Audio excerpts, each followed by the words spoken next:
Hi, congratulations on your new RV. We're really excited for you. Please make sure before you're signing that you bring the following items with you. If you're a cash buyer, please make sure that you bring a cashier's check, no personal checks at time of signing, or you may bring actual cash. If you're a finance customer, please make sure that you bring proof of insurance listing your specific lien holder. If you need that information, please call us ahead of time. Also, make sure that you bring all valid driver's license of all persons that will be listed on the title. If you have a trade that you're trading in with us, please make sure that you bring your 10-day payoff as well as your title and all persons who will be listed on the title of that trade. Arrive 30 minutes early before your appointment time so we can properly inspect your unit, and also make sure that you have the fridge on and running prior to arrival. If you have any questions, please feel free to give us a call at 810-686-0710. Thanks so much. Have a great day. Hello, this is Mike with TradeWinds RV Center, here to congratulate you on the purchase of your Catalina Trailblazer 26TH toy hauler travel trailer. I'm going to walk you around it, show you how to use a few things to get the best out of your camping experience. Let's start by talking about arriving at the campsite. A couple things to take into consideration when parking. On your campsite, you need plenty of room for that big old awning to come out. On your off campsite, I really want you to think about where your power and water connections are going to be. Your power is going to plug in right here in front of your tires on your driver's side of your tow vehicle, and your water for city and campsites is going to be right there next to it. So park accordingly so you can utilize the facilities at the campsite. Once you arrive and unhook your hitch, first thing we're going to do is level your unit. Your unit does come with a power tongue jack, night docking light should you arrive at night. Raise or lower your unit until you're level. If for some reason you lose power underneath this stopper here, your hand crank from stabilizing jacks will get this up and down if you don't have power. Speaking of power, check your battery post now and then, make sure those haven't wiggled loose going down the road. Once we got our unit level, next thing we're going to do is stabilize it. All four corners of the unit have these scissor stabilizing jacks with this hand crank, 3/4 inch. You can use a drill gun or an impact driver. I just recommend you slow down when you get to the bottom, because we're only going to bring these down until they're taut. I'm going to recommend some stabilizing jack pads. That's going to protect the feet of your stabilizing jacks from dirt and debris, keep them from sinking into the ground. Get a 4-pack of those, put these down, and run these down just until they're taut, just until you have some type of resistance on your hand crank. Because remember, we're already level. All we want to do at this point is stabilize the unit. Get all 4 of those down. We got our unit level and stable. We can hook up our power and water. And you got this big long 30-amp cord. Plugs in on the side here.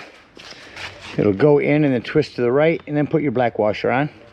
At the end of that 30-amp cord, should you need to plug into a 110 somewhere, in your convenience pack will be this 30 to 15-amp reducer.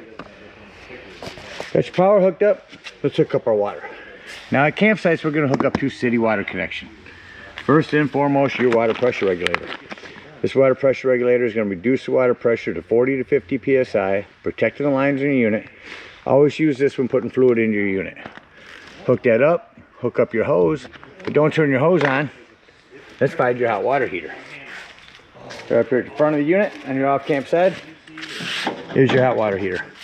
All we're doing at this point, folks, is make sure our drain plug's back in. Throw some plumber's tape around that. Tape is better, not putty. Putty will gum up on you. Tuck that in there. That's an 1 1/8" socket. Get that in there nice and tight, and then you can go ahead and turn that hose on. After your hose has been on for a while, go inside, open up your water taps, get all the air out of the lines, get a nice steady flow of water going through those. Once you got water going through them, shut them off. Then you'll know that your hot water heater is full and you can turn it on from indoors. There is an on-off electric element right here. The only time you ever want to turn this on is if you're hooked up to 110. Otherwise, just turn it on indoors. Hot water heater doesn't seem to be working. Come out here to see if these are bubbled up. There's 2 of them. They're just a reset valve. Press that back in. Then this will be your pressure release valve. Now let's say we're going to go camping and we're not going to use city water. We're going to go dry camping, or boondocking as they like to call it. In that case, we're going to fill up our fresh water tank. No need for a water pressure regulator here. Simply use a hose. 2 ways to tell when it's full. One, there's an overflow valve right here. Or on the inside where you check the levels of your battery and black and gray tanks, there's also a fresh water button. Don't leave this unattended while you're filling it. Once it is full, go ahead, remove that hose, put this cap back on here, and then whenever you want to utilize that water, you'll turn on your water pump. Don't turn on your water pump when using city water. That's already pressurized. All right, you're all set up to camp with power and water. I'm gonna go ahead and walk you around the rest of the unit and show you a few other things here. Again, your hot water heater. Down here will be your low point drain. Over there is gonna be your freshwater drain. Your sewer black and gray tanks, we'll dump them later. There's where you plug your cable in. There's a hot and cold outdoor shower. Up here's where your handle for your shower can tuck in. Again, fresh and city water, your power. That's a vent for your microwave. That's the access panel to the back of your fridge. That's a vent for your microwave. Down here is a flue for your furnace. Two things on that. Make sure it's never blocked. And if you are running your furnace, steer clear of it. It does get hot. This is your black tank flush. We'll talk about that when dumping our black and gray tanks. This is a vent that you can push out from indoors to vent out your garage in case you've got some gas fumes in there. Your garage door, we'll go over that in a moment. Up there is your prep for a backup camera. Coming over on your campsite, of course you got your big awning. Prep for a TV out here. Snap a TV in here, cable in 110 right there. There's another vent for your garage area. A couple outdoor speakers. Coming around the front side here is your big pass-through storage. Up here your propane does come with a cover. It's on a regulator, simply point it toward the tank you wish to be using, lefty-loosey to open. And that about covers everything on the outside. Let's go take a look on the inside. Alright, up beside the unit here, first thing I want to point out is the fire extinguisher. Make sure that you and everyone that's camping with you knows that the fire extinguisher is located at the entry doorway. Up to your left over here is going to be your awning control and awning light. Interior lights down here. Your awning, you only want to run that out until you can see that brown bar or your gray bar. That will continue to run itself out past that point and start to run itself up backwards. So keep an eye on it when you run it in and out. Make sure you don't run it out farther than you need to. It's wet from being washed right now, so I'm going to open it back up and let it dry.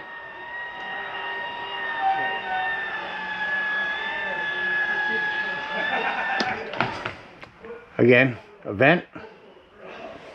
Coming in here, show you quickly how these roll down.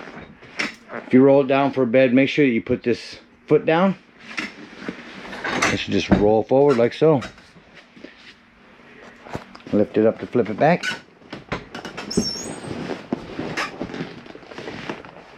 Make sure you put these legs down.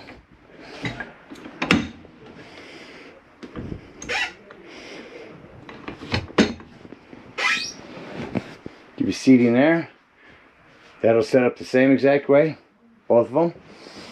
You can roll this forward, use it as a bed, keep it as a seat, or put it up against the wall once it's flat.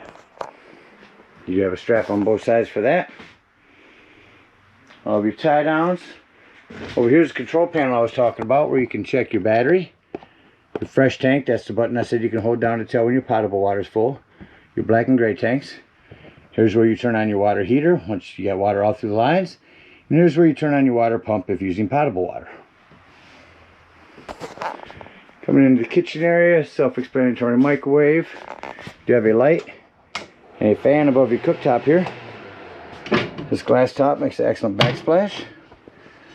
Flip it up like that, turn this to light, hit your spark, and when you hold it in and hit your spark and your gas is on, you'll get your light. You do have a pilot light for your oven. Your fridge control is here. Turn it on and off up here.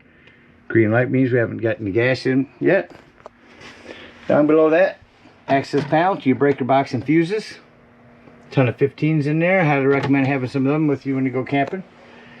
Next to that is your 12-volt carbon monoxide propane detector.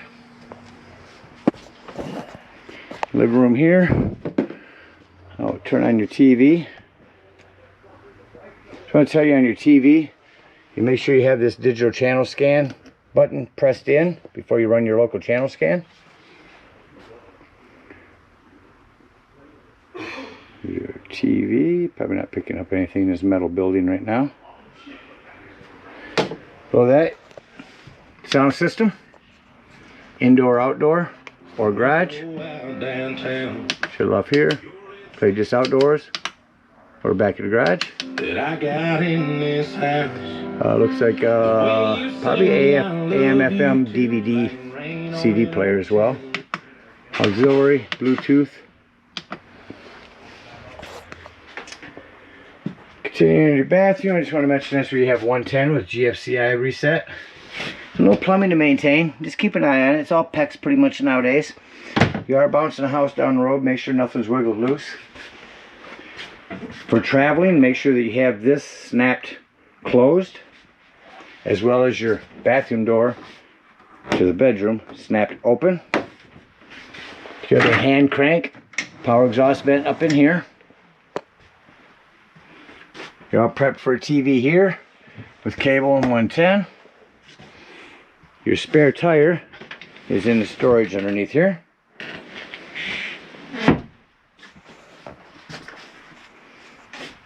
It about covers everything other than our garage. I'm going to show you here. You can unsnap these and roll down this big pest screen, as I like to call it. Let's go outside real quick and open that up for you.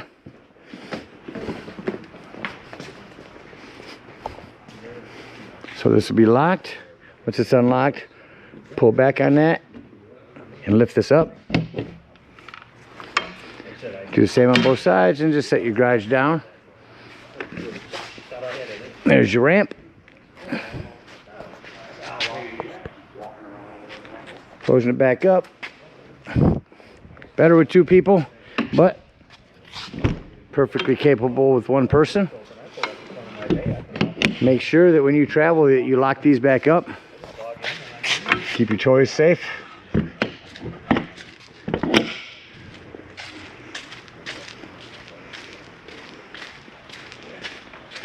And that about covers everything inside.